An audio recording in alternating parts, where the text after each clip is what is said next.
नमस्कार, मैं हुसैन रिजवी। इस वक्त क्या हालात हैं देश में दलितों के, और दलित क्यों एक वोट बाजार के तौर पर हमारे यहाँ देखे जाते हैं, अगले आधे घंटे के दौरान हम आपको समझाने की कोशिश करेंगे। इस वक्त देश में उत्तर से लेकर पश्चिम तक दलित के मुद्दे पर खूब सियासत हो रही है। बीएसपी सुप्रीमो मायावती के खिलाफ बीजेपी नेता की अभद्र टिप्पणी के बाद देश भर में बीएसपी कार्यकर्ता सड़कों पर हैं, तो गुजरात में दलितों की पिटाई को लेकर सियासत खूब हो रही है। गुरुवार को कांग्रेस उपाध्यक्ष राहुल गांधी ऊना पहुंचे। उन्होंने पीड़ित परिवार से मुलाकात की और उनके लिए 5-5 लाख रुपए आर्थिक मदद का भी ऐलान किया।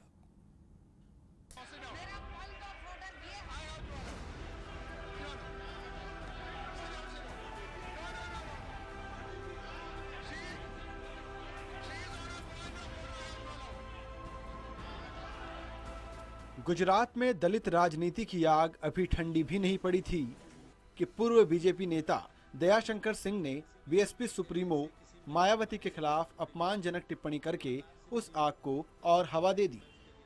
काशीराम जी ने जो उन्होंने BS4 बनाया था, जो सपना उन्होंने देखा था काशीराम जी, उस सपने को मायावती जी चूर चूर कर रही हैं। आज मायावती जी आज टिकटों को इस तरह से बिक्री कर रही हैं कि यदि किसी पुरुष के साथ यदि कोई कंटेक्ट करती है तो जब तक पूरा नहीं करती है तो उसको नहीं तोड़ती है। लेकिन प्रदेश की हमारी इतनी बड़ी नेता, 3 बार की मुख्यमंत्री मायावती जी किसी को 1 करोड़ रुपया में टिकट देती है। कोई 1 घंटे के बाद 2 करोड़ देने वाला मिलता है तो उसको टिकट दे देती है, और शाम को कोई 3 करोड़ देने वाला मिलता है तो उसका भी काट करके उसको दे देती है। बदतर चरित्र की आज मायावती जी हो गई है, इसलिए काशीराम जी के बनाए हुए कार्यकर्ता उनको साथ छोड़ करके अब जा रहे हैं।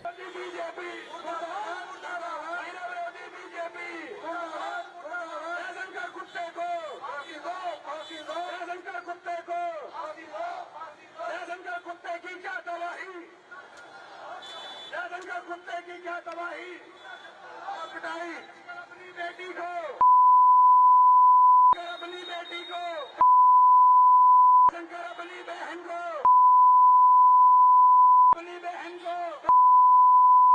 समाज पार्टी जिंदाबाद, जिंदाबाद, जिंदाबाद, समाज पार्टी जिंदाबाद, जिंदाबाद, जिंदाबाद। मौजूदा दौर में सियासत की जो तस्वीर सामने आई है वो बेहद चौंकाने वाली है और हैरान भी करती है।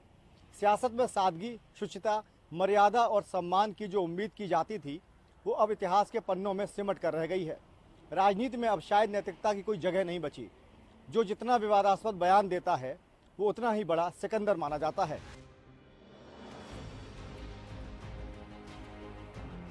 पहले बीजेपी के पूर्व नेता दयाशंकर सिंह ने बीएसपी सुप्रीमो मायावती के खिलाफ ऐसी अभद्र टिप्पणी की जिसे सभ्य समाज कभी माफ नहीं करेगा। लेकिन दयाशंकर के खिलाफ बीएसपी कार्यकर्ताओं ने जो कुछ किया वो इतिहास के पन्नों में काला दाग बनकर रह जाएगा।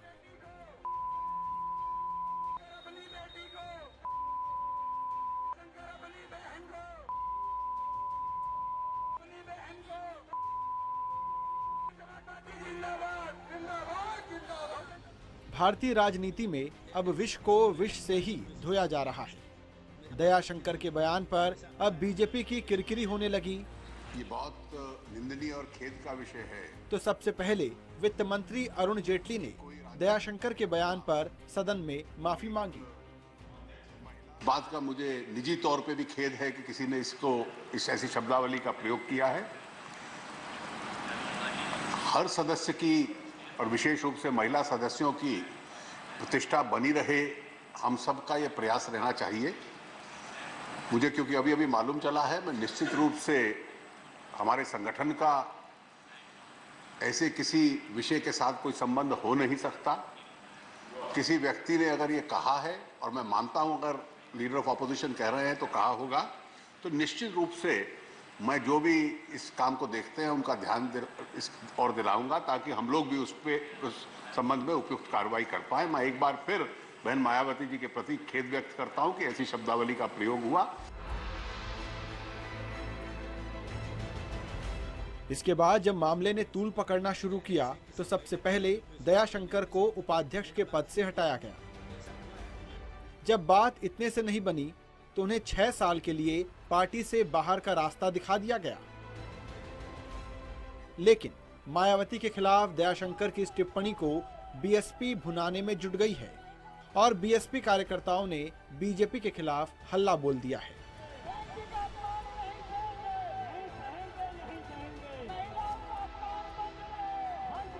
मायावती के खिलाफ दयाशंकर की टिप्पणी को जायज नहीं ठहराया जा सकता, लेकिन उनके बयान के बाद अब जिस तरह बीएसपी के कार्यकर्ता जिस भाषा का इस्तेमाल कर रहे हैं वो भी सभ्य समाज में माफी के लायक नहीं है। बीएसपी नेता जन्नत जहां ने तो दयाशंकर की जुबान काटकर लाने वाले को 50 लाख का इनाम देने का ऐलान किया है। आपको तो पता ही है, आज तो उन्होंने अपना पूरा असली चेहरा दिखा दिया बीजेपी ने। पहले तो वो दलित विरोधी थी जो गुजरात में काम किया है, अब वो औरत विरोधी हो गई है जो हमारी बहन जी के लिए इतने अपशब्द बोले हैं। उससे उनका कैरेक्टर दिखता है कि ना तो वो औरत का सम्मान करती है, ना वो दलितों के साथ है, ना वो गरीबों के साथ है, ना वो फार्मर्स के साथ है। ऐसे बंदे को सिर्फ पार्टी से बर्खास्त नहीं किया जाए, उसको जेल पहुंचाया जाए। और मैं आपके चैनल के द्वारा ये घोषित करती हूँ कि जो भी मेरे को उसकी जीवा लाके देगा उसको 50 लाख का इनाम जन्नत जहां खुद देगी। बीजेपी की तरह अब मायावती भी डैमेज कंट्रोल में जुटी हैं और बीएसपी कार्यकर्ताओं के अभद्र भाषा के इस्तेमाल जताने पर अफसोस जताया।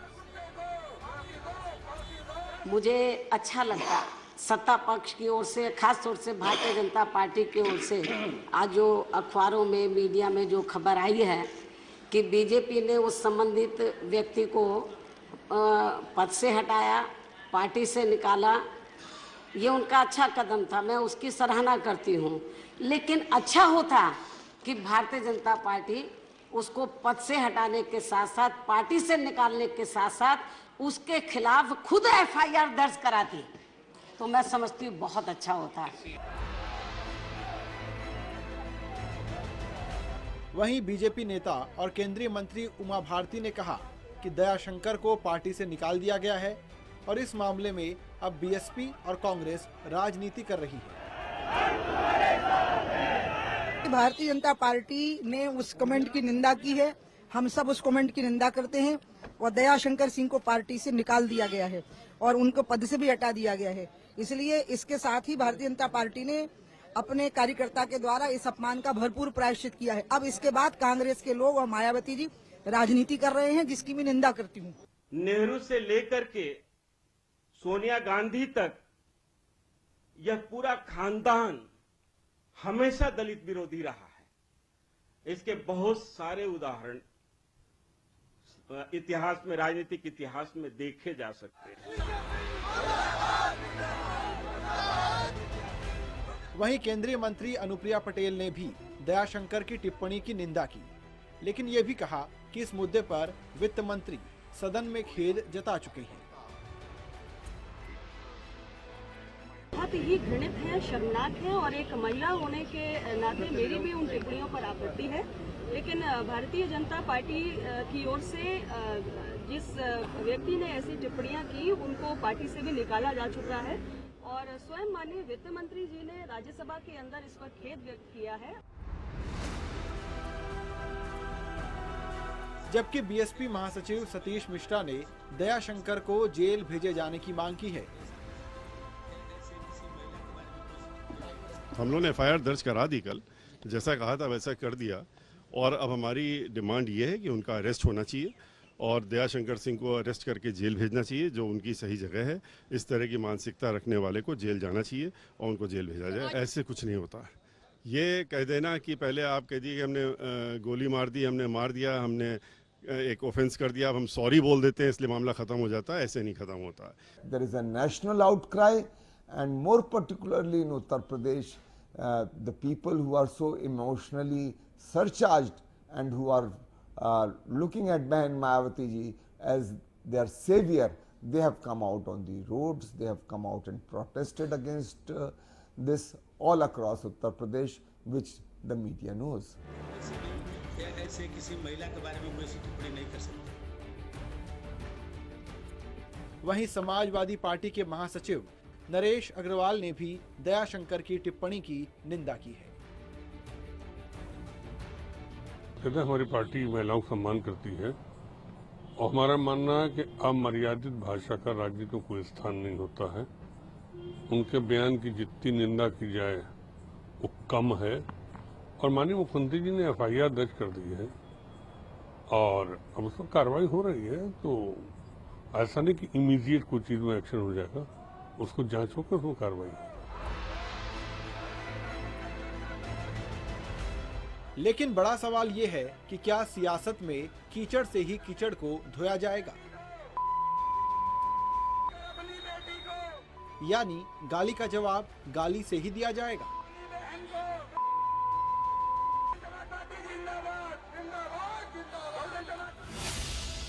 सवाल नंबर 1, दयाशंकर की गाली के जवाब में BSP ने गाली देकर क्या वही काम किया?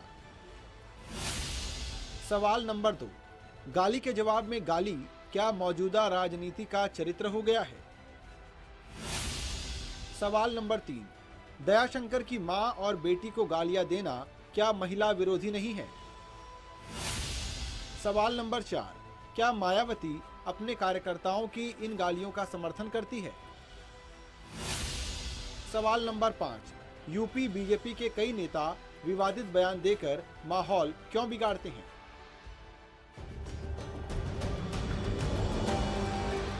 वहीं कांग्रेस उपाध्यक्ष राहुल गांधी ऊना में दलित परिवार से मिलने पहुंचे, जिनकी दबंगों ने पिटाई कर दी थी।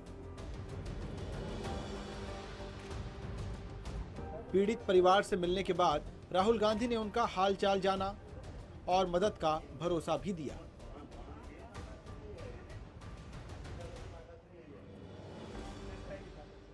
कि पूरे गुजरात में जो कमजोर लोग हैं, चाहे वो किसी भी जात के हों, जिनके पास पैसा नहीं है, उनको दबाया जाता है। मैंने उनसे कहा, जिनसे मैं अस्पताल में मिला, माता पिता से उनसे कहा कि देखिए आप घबराइए मत, कांग्रेस पार्टी, गुजरात की जनता आपके साथ खड़ी हुई है। हम इस विचारधारा को गुजरात में नहीं पूरे हिंदुस्तान में हरा के दिखाएंगे। ये नहीं चाहते कि जैसा उन्होंने हमारे साथ किया, हम इतना चाहते हैं कि हम अपने हाथ में कानून नहीं लेना चाहते। हम ऐसा चाहते हैं कि उनको ऐसी सजा दीजिए कि वो जिंदगी भर निकले ही नहीं जेल में से। अगर वो निकलेंगे तो फिर यही करेंगे, क्योंकि वो तो एक बार रह के आएंगे, उनका हौसला और बढ़ जाएंगे, बोलेंगे हम तो एक बार रह के आएंगे फिर चले जाएंगे, तो क्या कर लेंगे ये लोग।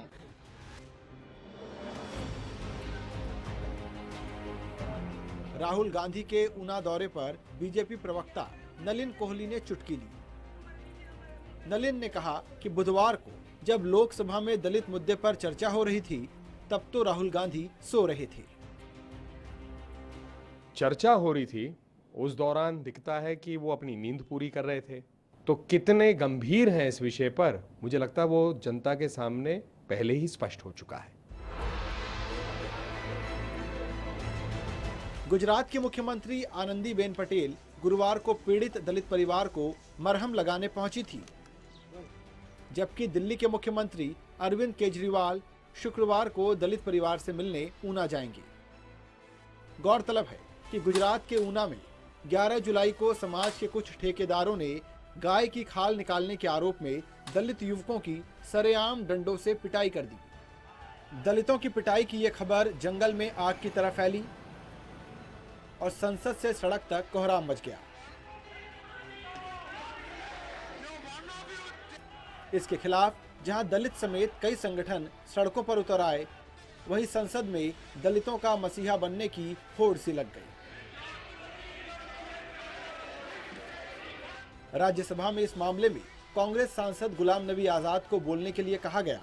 जैसे ही गुलाम नबी आजाद बोलने के लिए खड़े हुए, तभी बीएसपी सुप्रीमो मायावती बोलने के लिए उठ खड़ी हुई। इस पर राज्यसभा के उपसभापति ने मायावती को रोकना चाहा, लेकिन वो गुलाम नबी आजाद से पहले बोलने के लिए अड़ी रही। लिहाजा राज्यसभा में देखते ही देखते हंगामा शुरू हो गया और सदन की कार्यवाही को ठप करना पड़ा। दलितों के सहारे अपनी राजनीति की रोटी सेंकने वाले दरअसल दलितों के जख्मों पर मरहम लगाने के बजाय उनके जख्मों को कुरेदने और नमक छिड़कने का काम ज्यादा करते हैं। दलित वोट बैंक के सहारे तमाम लोग सत्ता की सीढ़ियां चढ़ चुके हैं और तमाम सत्ता के सिंहासन तक पहुंचना चाहते हैं। और इसीलिए नेताओं में इस बात की होड़ लगी है कि दलितों का सबसे बड़ा मसीहा कौन है, और इसकी बाकायदा कोशिश लगातार देखी जाती है। कैमरामैन राजू प्रसाद के साथ Raghavendra Dwivedi, news world India, Delhi. दरअसल सियासत की दुनिया में कुछ भी बेवजह नहीं होता, इसलिए यह भी समझना जरूरी कि यहां पर सियासत दलितों के मसले पर हो क्यों रही है। दरअसल साल 2011 की जनगणना को अगर आप देखें तो दलितों की जो आबादी है वो 20 करोड़ से भी ज्यादा है। और यह भी एक सच है कि भारतीय सियासत में दलितों की अहमियत को नकारा नहीं जा सकता। लेकिन एक और कड़वी सच्चाई यह भी है कि तमाम दलित मुद्दों पर चर्चा और बहस के बाद भी सियासत में दलितों का इस्तेमाल महज सिर्फ वोट बैंक के तौर पर ही होता रहा है।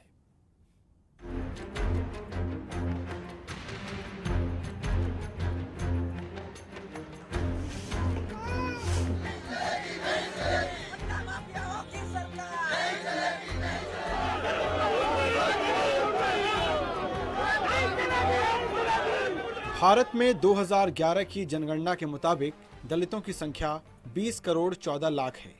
यानी जनसंख्या के मामले में दुनिया में सिर्फ 5 ही ऐसे देश हैं जहां की आबादी भारत में दलितों की कुल आबादी से ज्यादा है। बावजूद इसके दलितों के मुद्दे सियासी चर्चा में तो होते हैं, लेकिन चुनावी वादों में उनके लिए वादे कम ही पूरे होते हैं। इस बात को नजरअंदाज नहीं किया जा सकता कि हमारे देश में जाति का अहम स्थान है। जब भी चुनाव होते हैं जाति सामने आकर खड़ी हो जाती है। जब भी सरकारों को चुनने का वक्त होता है उस समय ना तो विकास का मुद्दा होता है, ना बिजली, ना पानी और ना ही किसान की समस्या। कई बार तो ऐसा होता है जिस किसान ने आत्महत्या की है उसी किसान के परिवार के लोग ही चुनाव के समय मुद्दे की जगह जाति के आधार पर वोट करते हैं। ऐसे में जाति का चक्रव्यूह कभी टूट ही नहीं पाता। पहले सालों साल कांग्रेस की सत्ता रही इस देश के अंदर। कांग्रेस वालों ने क्या किया? हमारे लोगों को मत लेके हमारे मतों के ताकत के ऊपर वो सत्ता में बैठे, लेकिन सत्ता में बैठने के बाद में हम लोगों की जमात के लिए, दलितों के लिए उन्होंने क्या किया? हमारी मांग क्या थी? आप सियासत में बैठे हो और खाली हमको आश्वासन देते हैं, तो ये खाली एक बोलने की बात अलग है, करने की बात अलग है। सिर्फ जिसको कहते हैं कि सहानुभूति कोरडी, जिसको कुछ मतलब नहीं, इस प्रकार की सहानुभूति देने का काम हम लोग की तरफ किया है। इसके सिवा हम लोग के लिए कुछ भी नहीं हुआ है। 20 करोड़ की आबादी और लोकसभा और राज्य की विधानसभाओं में आरक्षित 15% सीटों पर चुने जाने वाले दलित नेता किसी पार्टी का भाग्य तो बदल सकते हैं, लेकिन सियासत में इनकी मौजूदगी के भरोसे दलितों का बड़ा तबका अपना भाग्य अभी तक नहीं बदल पाया है।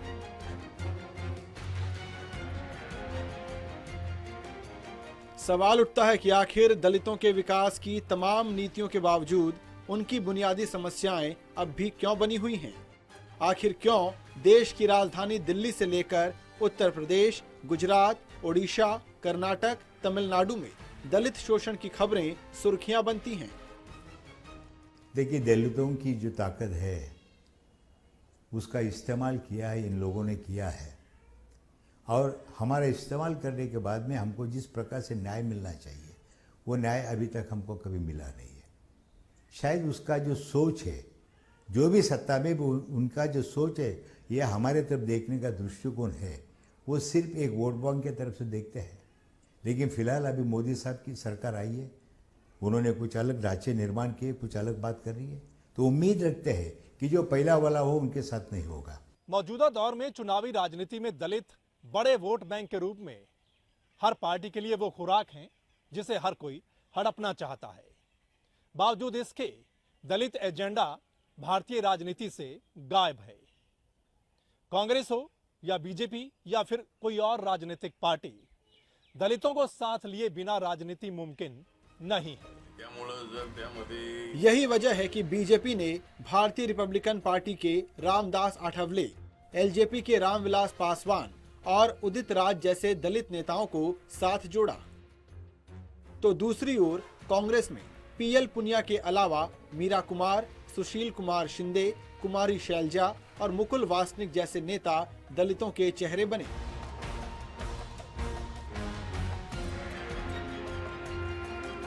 लेकिन इन नेताओं की मौजूदगी के बावजूद मौजूदा दौर में दलित राजनीति का सबसे मुखर और लोकप्रिय नाम मायावती है।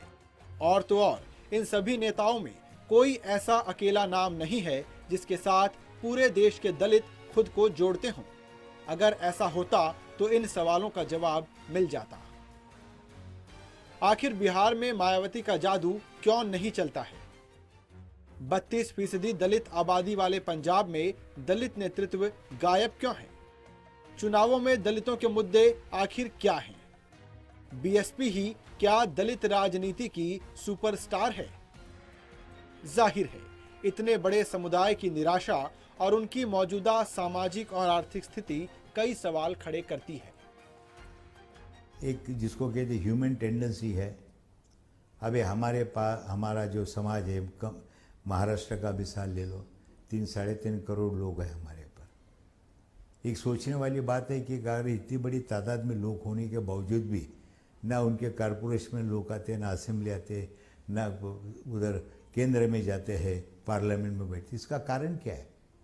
इसका कारण यही कि अगर हमारा आदमी कोई खड़ा रहता है, किसी की पार्टी की तरफ से भी खड़ा रहेगा, तो उसके तरफ देखने का दृष्टिकोण दूसरे लोगों का ठीक नहीं होता है। और इस प्रकार से हमको अलग नजरिया से देखने के बावजूद ये थोड़ा फर्क पड़ा है। देश की राजनीति कुछ सियासी चेहरों के इर्द गिर्द सिमट गई है, लेकिन जाति के आधार पर होने वाले भेदभाव को खत्म करना राजनीतिक घोषणा पत्रों का हिस्सा नहीं बना है। महाराष्ट्र में अंबेडकर जी का शुरू किया हुआ आंदोलन आरपीआई आज कई हिस्सों में बंट गया है। आंध्र प्रदेश, कर्नाटक, केरल और तमिलनाडु के भी दलित आंदोलनों की स्थिति अच्छी नहीं है। आखिर दलित राजनीति करने वाली किस राजनीतिक पार्टी ने दलितों के हित के लिए सीधे तौर पर कोई बड़ा आंदोलन किया है? उत्तर प्रदेश की ही बात करें तो दलितों को स्वास्थ्य, शिक्षा, यहां तक कि स्कूल की सुविधा नहीं मिल पाती। क्या बीएसपी ने इसके लिए कोई बड़ा आंदोलन किया? निजीकरण और भूमंडलीकरण के जैसे मुद्दों पर निजी क्षेत्र में आरक्षण के नाम पर दलित नेता बिखरे हुए हैं। कोई साथ नहीं आ रहा है और ना ही कोई सवाल खड़े कर रहा है। वैसे तो दलित सियासत की बात काशीराम के बिना अधूरी है, क्योंकि बीएसपी के संस्थापक काशीराम भले ही अंबेडकर की तरह चिंतक और बुद्धिजीवी ना हो, लेकिन काशीराम ने ही उन विचारों को राजनीति की हकीकत पर उतारा। काशीराम का जन्म पंजाब के एक दलित परिवार में हुआ।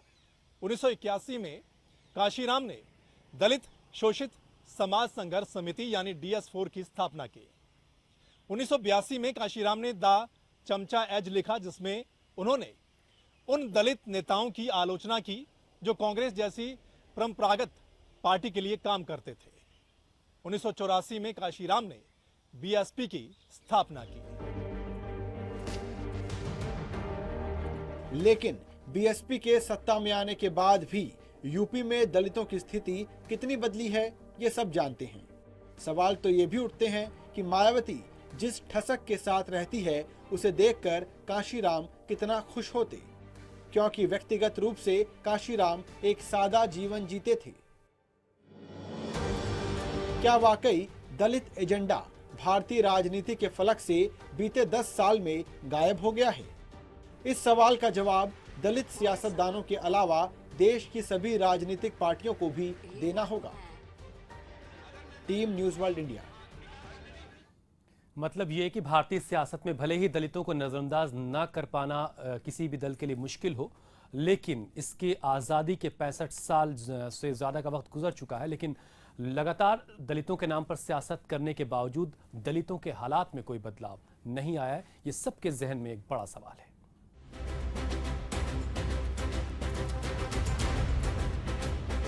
दलितों के नाम पर राजनीति हो या खुद दलित नेताओं की सियासत, भारत की आज़ादी के 65 साल से ज़्यादा समय बीत जाने के बाद भी क्या दलितों की सामाजिक, आर्थिक और राजनीतिक स्थिति में कोई भारी बदलाव देखा गया है? ये सवाल इसलिए क्योंकि आंकड़े जो बताते हैं वो दलितों की गंभीर स्थिति को बयां करते हैं। वर्ष 2010 की राष्ट्रीय मानवाधिकार आयोग की रिपोर्ट की माने तो देश में दलित के खिलाफ हर 18वें मिनट में एक अपराध को अंजाम दिया जाता है। हर दिन औसतन 3 दलित महिलाओं के साथ बलात्कार होता है, तो प्रत्येक दिन 2 दलितों की हत्या कर दी जाती है और 2 दलितों के घर जला दिए जाते हैं।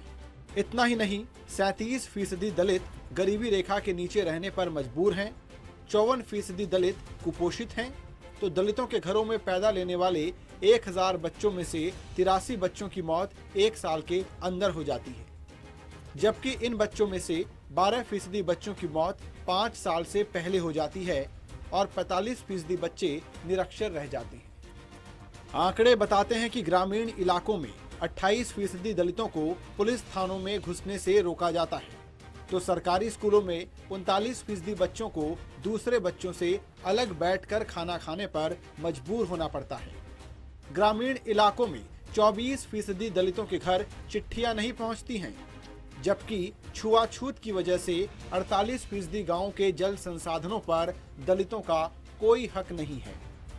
ये हैरान करने वाले आंकड़े तब हैं जबकि 1955 में ही छुआछूत पर रोक लगा दी गई थी। दलितों की साक्षरता दर भी राष्ट्रीय साक्षरता दर के आंकड़ों से कम है। राष्ट्रीय साक्षरता दर 74.04% है, तो दलितों की साक्षरता दर 66.1% है। 2005 के आंकड़ों के मुताबिक 17% दलित सरकारी नौकरियों में है।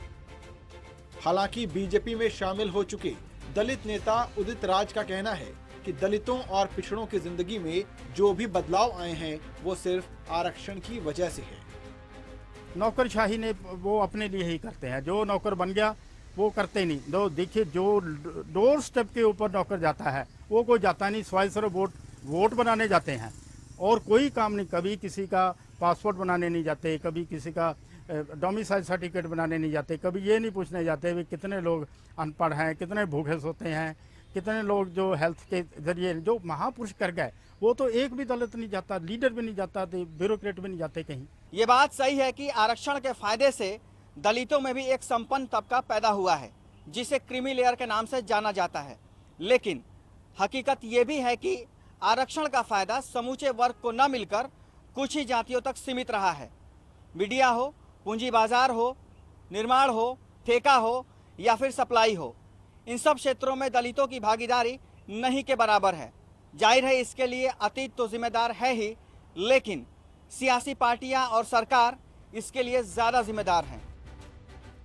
हाल ही में दलित चिंतक चंद्रभान प्रसाद ने तो दलित फूड्स के नाम से खाद्य उत्पादों की एक सीरीज शुरू की है, तो क्या इसे दलित उत्थान के तौर पर देखा जा सकता है? दलितों की ऐसी स्थिति कई सवाल खड़े करती है, लेकिन असल मुद्दा तो दलितों की स्थितियों में बदलाव का है, जो सिर्फ राष्ट्रीय चर्चा का हिस्सा तो है, लेकिन हकीकत इससे काफी दूर है। Team news world India.